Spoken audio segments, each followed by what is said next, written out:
Kamusta po ang biyahe bilang isang Grab rider? Ma'am, wala pa po akong tulog. Pero kailangan pa rin kumayod. Kasalukuyan po akong nandito sa napakalaking pagbaha sa Pansol, Calamba, Laguna, tapos nawala. Yung Grab rider, biglang nawala. Miss, nasan po ang CR? Doon po. Sa wakas, nakaraos din.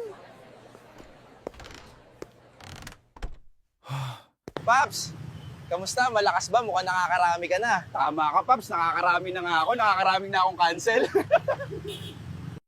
Kamusta po ang biyahe bilang isang Grab rider? Actually, ma'am, wala pa po akong tulog. Pero hataw lang, walang uwian. Kamusta po, kuya? Kumain na po ba kayo? Hindi pa nga po, ma'am. Biyahe pa.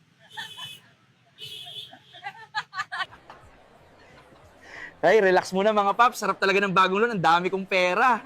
Eto. Hello, ma'am. Grabe. Tawid dagat pa pala tong sa inyo. Inabutan pa ako dito ng bagyo. Kuya, pasensya ha. Di ko alam na babagyo eh. Sana mabuhay ka pa.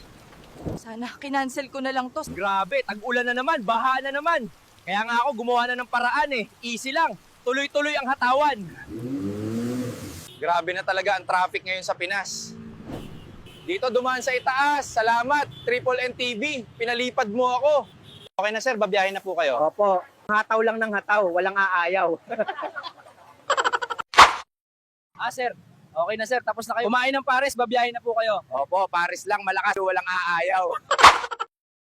Sir, yan na po ang tanghalian ninyo. Opo, ma'am. Paris lang. Malakas. Pagkatapos, biyahe na ulit.